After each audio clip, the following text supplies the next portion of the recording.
Hello, I'm Ollie and this is CriminOlly, where I talk about crime, pulp, horror, that kind of thing. Today, a little bit of hell and a lot of purgatory.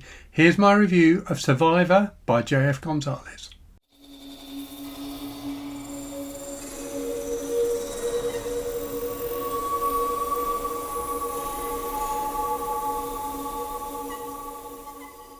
So let me start by explaining that hell and purgatory comment in the intro. So this is a book that is very, very horrible at times. It's extremely graphically violent and it's definitely not for the faint-hearted. So that is the hell part of the intro.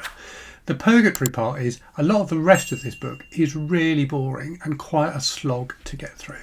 That's certainly how I found it anyway, although I know there are a lot of people who like this book, especially in extreme horror circles. It's a book that gets mentioned a lot and gets a lot of praise, and I've had that in the comments when I said I was going to be reading it. Quite a lot of people have said it's a book they enjoyed, but I'm afraid I really didn't.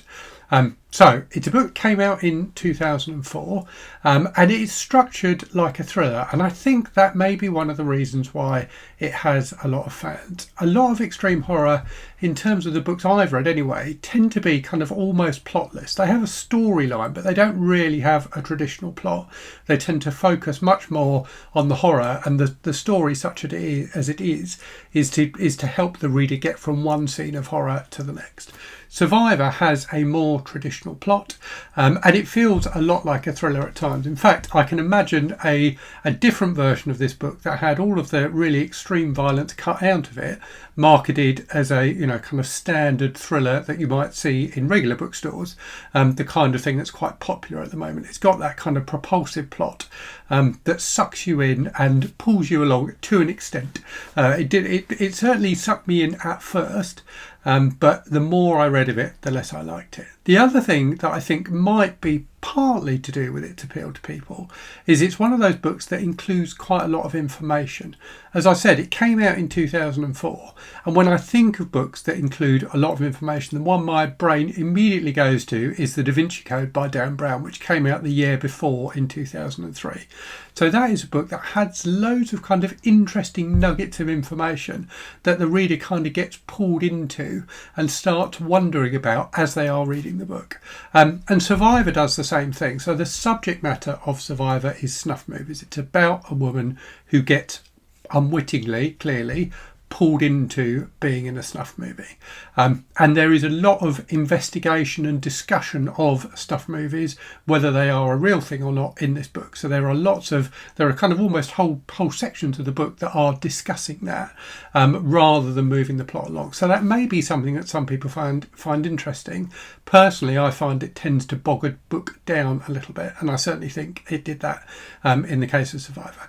So let me go back to the beginning and tell you what it's actually about. So it starts fantastically well, I have to say. The prologue for this book I thought was absolutely brilliant. So the prologue is set in the 1950s and it features an illicit relationship between a high school girl and a middle-aged, apparently traditional and respectable housewife. They have this kind of romantic tryst and it goes in a very, very horrible direction. It was something that surprised me, disgusted me, appalled me. It's really, really gross, but it immediately gets your attention, and it was in the way like graphic horror can be. It was kind of fun to read. It was interesting to see and fun to see how far JF Gonzalez would push that scene, and he pushes it quite a long way. The book after that skips forward to the 1990s and it follows this couple who are on a road trip, and this van starts hassling them on the road, basically. If you think of the Steven Spielberg movie Duel, you'll get the idea. There's kind of a bit of road rage going on and this van is hassling them. And eventually they get pulled over by the cops, and it turns out that the van driver has reported the husband for dangerous driving, and he ends up getting put in prison. Like in the local jail overnight, basically.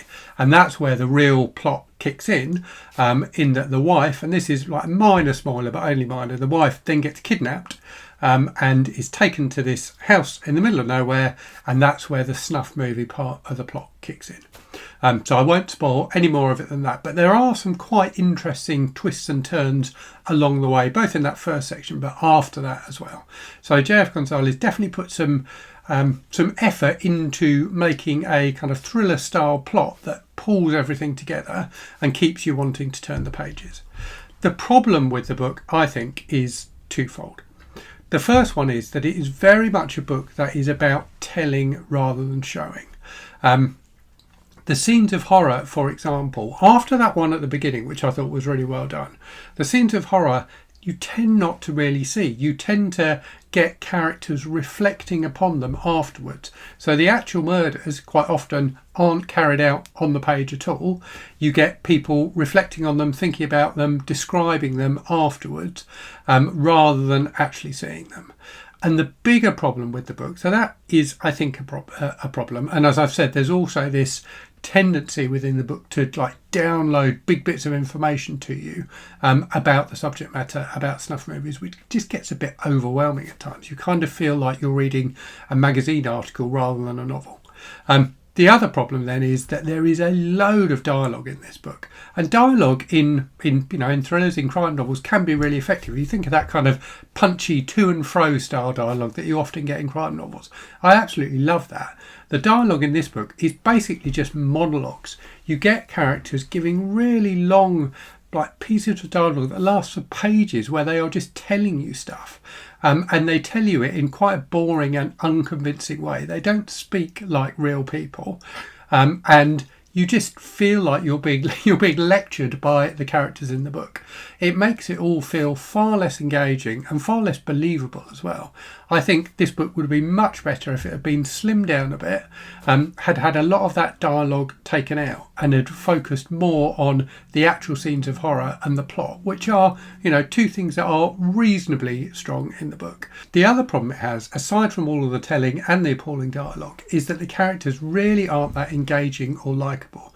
Now, clearly, the bad guys in this book you wouldn't expect to like, but you would expect them to be convincing and chilling, and they're not. They feel like kind of pantomime caricatures of like serial killer type characters. They're not believable at all. And similarly, the central couple who you want to be rooting for, for this book to work, you really need to care about what happens to them. I found I didn't care about them at all. I found them both quite annoying. They make terrible decisions, and I really wasn't rooting for them, which meant that my investment in the book just kept on waning over time. After that fantastic opening and the kind of intriguing thriller plot that it sets up, I found the book just became less and less interesting as I went on. So those are my thoughts on Survivor by JF Gonzalez. As I said at the start, I know a lot of people do like this book. So if you're one of them, please let me know in the comments what you like about it. Maybe I'm wrong. Maybe you can convince me to give it another go. Anyway, I will leave it there and say, as always, thank you very much for watching. Hope you're safe and well out there. Hope you're reading good stuff, and I'll speak to you again very soon. Cheerio.